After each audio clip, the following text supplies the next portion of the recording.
नमस्कार. शिक्षण, साहित्य, सामाजिक, सार्वजनिक, राजकीय, विविध कलाक्षेत्र, विज्ञान, संशोधन, क्रीडा, प्रशासन इतकेच नाही तर घर सांभाळण्यापासून ते अवकाशात भरारी घेण्यापर्यंत प्रत्येक क्षेत्रात स्त्रियांनी आपल्या कार्यकर्तृत्वाची मोहोर उमटवली आहे. काळाबरोबरच हा पट अधिकच विस्तृत होत आहे. समर्पित वृत्ती, कणखरपणा, प्रतिकूल परिस्थितीत आत्मबळावर सक्षमतेने उभं राहण्याची जिद्द असलेल्या अशाच काही ध्येयाधिष्ठित यशस्विनींच्या निवडक बोधकथा आजच्या महिला दिनानिमित्त सादर करत आहोत.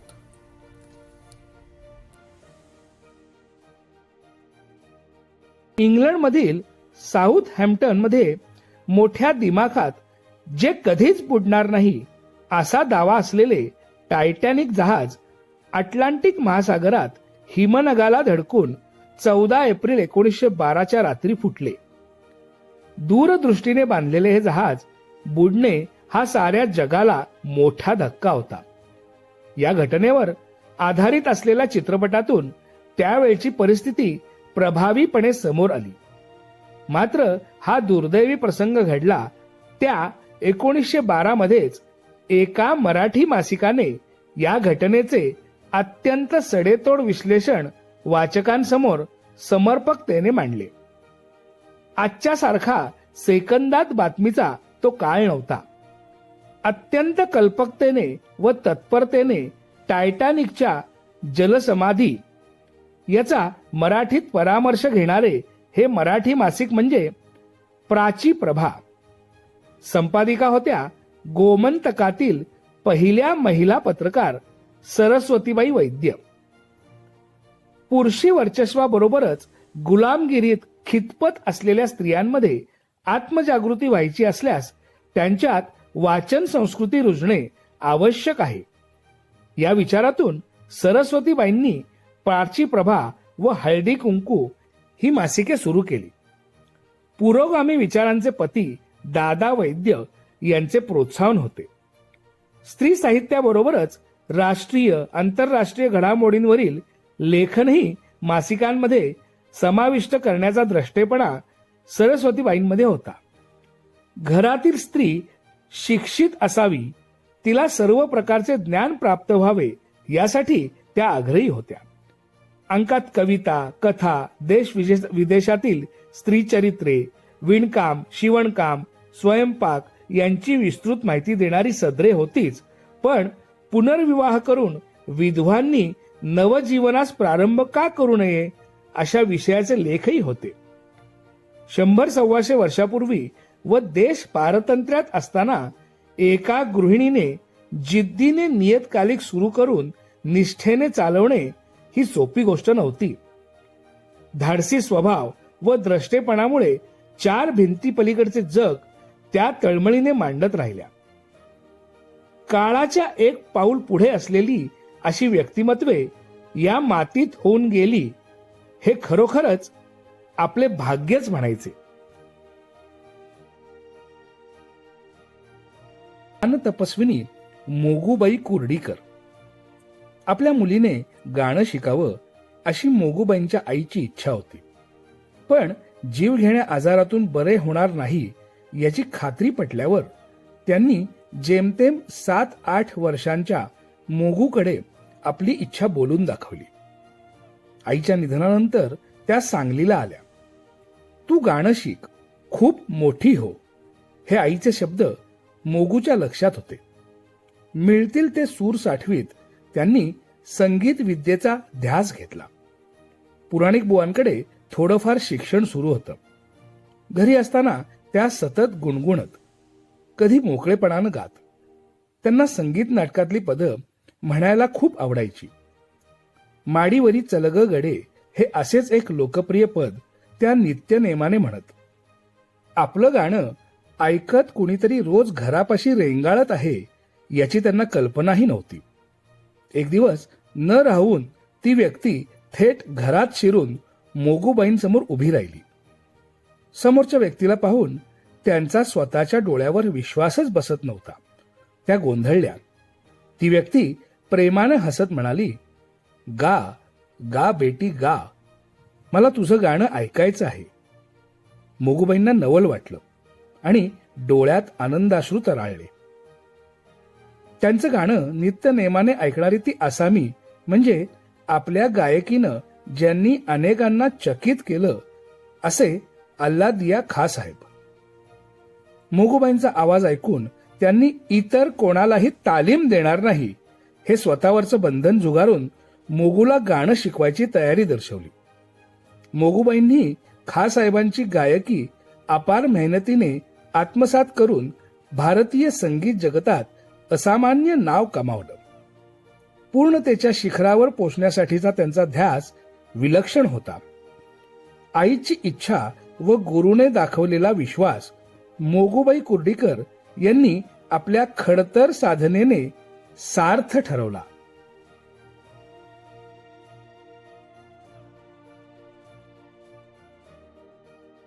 या महिला पोलीस फौजदार म्हणून तब्बल 33 वर्षे अत्यंत सचोटीने व तडफेने कार्यरत होत्या. महिला सर्वच क्षेत्रात सक्षमतेने कार्यरत असताना कुसुम देव यांचे कौतुक ते काय असे वाटणे स्वाभाविक आहे. पण 1950च्या दशकात पुरुषांचेच प्राबल्य असलेल्या पोलीस दलात कुसुम देव यांनी राज्यातील पहिल्या महिला फौजदार होण्याचे धारिष्ट दाखवले.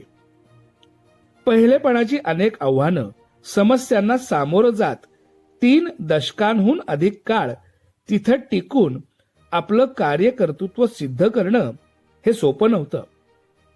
भारताला स्वातंत्र्य मिळाल्यावर लगेचच म्हणजे 1949 साली कुसुमदेव पोलीस दलात आल्या.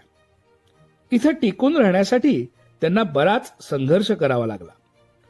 पोलीस सेवा करताना बाल गुन्हेगारांशी आलेला संपर्क, कारवाईच्या वेळी पाहिलेले अनाथ, अबला स्त्रिया यांचं वास्तव पाहून त्या कणखर बनत गेल्या. सचोटीने वागत असल्याने साहजिकच काही सहकारी व वरिष्ठांकडून मानसिक त्रास झाला. त्यांच्या कार्यशैलीवरही टीका झाली. पण कुसुमदेव डगमगल्या नाहीत.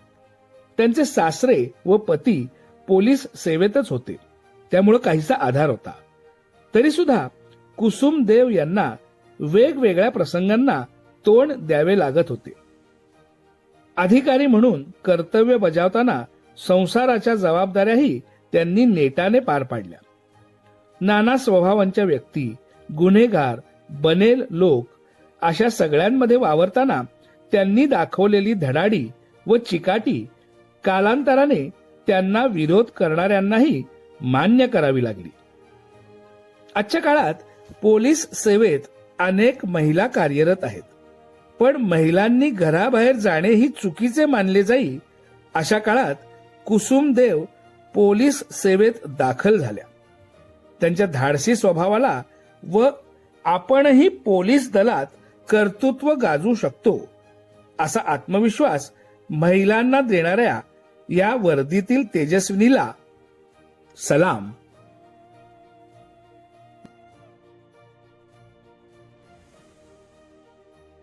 मार्गारेट नाईट यांनी मानवाला रोजच्या आयुष्यात उपयोगी पडतील असे 100 शोध लावले. लहान वयातच पितृछायेला पारखी झालेली मार्गारेट फावल्या वेळेत आई काम करीत असलेल्या सूत गिरणीत जात असे.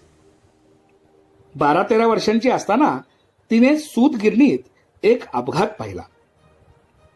सूत गिरणीच्या यंत्रात काही अडकले तरी यंत्र थांबत नसे. अडकलेल्या अगदी अखंड व्यक्तीचाही यंत्रात पार चेंदामेंदा होऊन जाई. एका कामगाराचा झालेला भयावह अपघात प्रत्यक्ष पाहून मार्गारेट अंतर्बाह्य हादरली. ही घटना अनेक वर्ष तिच्या मनातून जात नव्हती.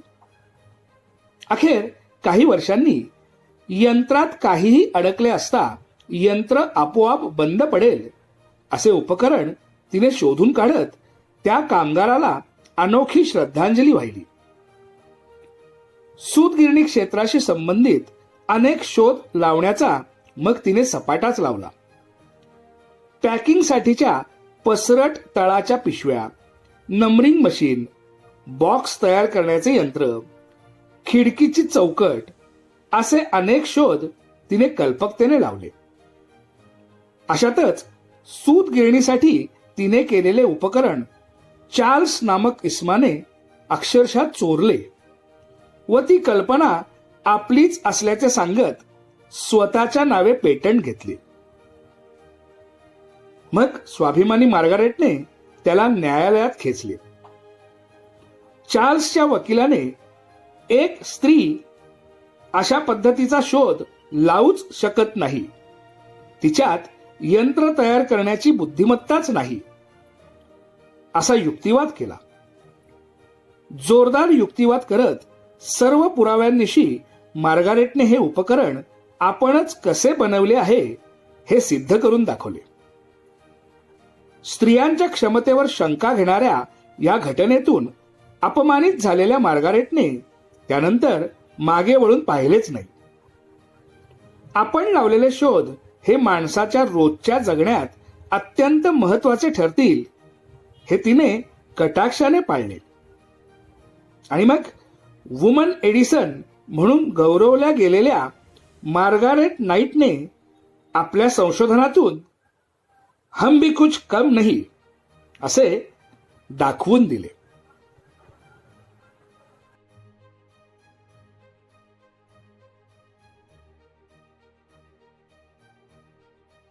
त्यांच्या वाट्याला वयाची 85 वर्ष ओलांडेपर्यंत उपेक्षाच आली.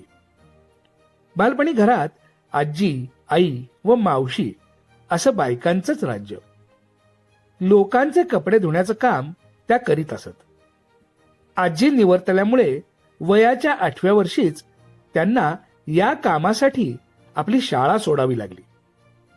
यांची आई व मावशीही 1964च्या सुमारास हे जग सोडून निघून गेल्या. कपडे धुण्याचा व्यवसायही आता एकटीवरच पडला. घरभर अंगणात दोऱ्या बांधलेल्या, त्यावर कपडे वाळत घातलेले.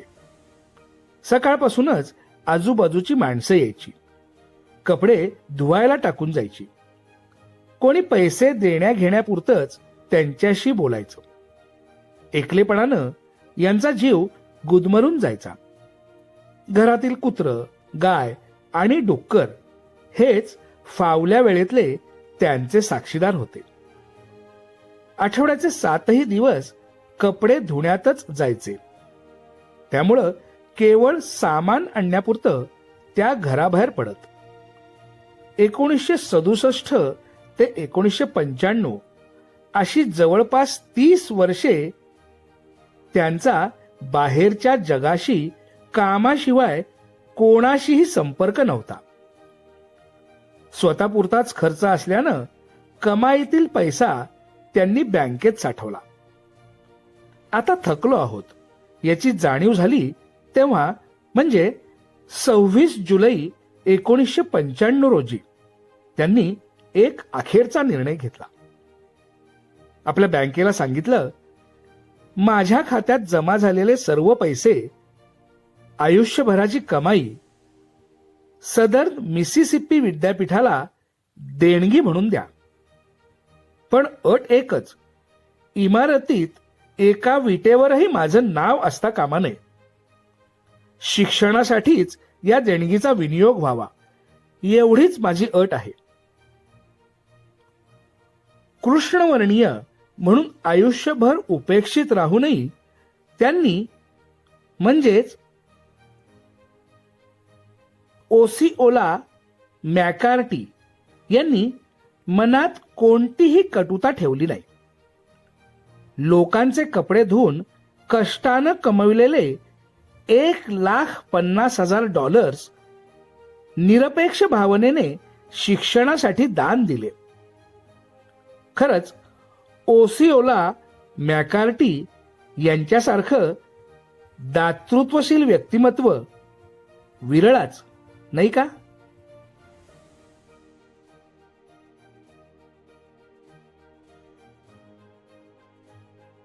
मानवाने 1968 मध्ये चंद्रावर पहिले पाऊल ठेवलं. तो क्षण सगळ्या जगानं अभिमानानं गौरविला. केरळमधल्या अलापुझामधल्या एका शाळकरी मुलीनं या घटनेतून आपणही एक रॉकेट बनवायचं असं स्वप्न पाहिलं. आपलं स्वप्न पूर्ण करणारी ही जिद्दी मुलगी म्हणजे भारताच्या अग्नी प्रकल्पाच्या संचालिका डॉक्टर टेसी थॉमस. कालिकतच्या त्रिसूर इंजिनिअरिंग कॉलेजमधून टेसी यांनी एमटेक साठी गाइडेड मिसाईल हा विषय निवडला.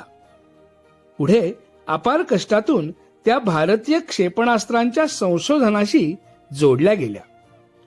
सॉलिड सिस्टीम प्रोपेलंट या विषयात तर त्यांचा हातखंडा. टेसी यांच्यातील प्रतिभा ओळखून भारताचे क्षेपणास्त्रांचे पितामह डॉक्टर अब्दुल कलाम यांनी त्यांना आपल्या टीम मध्ये निवडलं. तेव्हा भारत क्षेपणास्त्रांच्या क्षेत्रात नुकताच अगदी रांगू लागला होता. त्याच काळात टेसी यांनी जेमतेम 900 किलोमीटरची क्षमता असलेल्या अग्नी 1 साठी काम केलं. अत्यंत मेहनतीने बनवलेल्या अग्नी 2 क्षेपणास्त्र चाचणीच्या वेळी ते 30 सेकंदातच बंगालच्या उपसागरात कोसळलं. या घटनेतून टेसी खचल्या असं इतरांना वाटलं, पण ते अजिबात खरं नव्हतं. त्यांनी आपलं सगळं तंत्रज्ञान स्वदेशी आहे याचा अभिमान बाळगत ते आपण अधिक विकसित करू शकतो हा आत्मविश्वास आपल्यातच नाही तर इतरांच्यातही जागवला. अपयशातूनच आम्हाला यश मिळण्यासाठी प्रोत्साहन मिळतं असं म्हणणाऱ्या टेसी यांना त्यांचे सहकारी अग्निपुत्री म्हणतात. सकारात्मक शैली, जुन्या चुका सुधारत नव्याने बांधणी करण्याचे कार्यकौशल्य, सहकार्यांचं मनोबल उंचावत केलेलं अव्याहत काम यामुळे अग्नी 3च्या वेळी असिस्टंट प्रोजेक्ट डायरेक्टर असलेल्या टेसी पुढे या प्रकल्पाच्या संचालिका बनल्या. DRDO संस्थेत त्या रुजू झाल्या तेव्हा तेथे जेमतेम 4 ते 5 महिलाच काम करीत. आज या क्षेत्रात येणाऱ्या महिलांची लक्षणीय वाढ ही टेसी थॉमस या कर्तृत्ववान मिसाईल वुमनच्या अभूतपूर्व कार्याचे फलित आहे. धन्यवाद.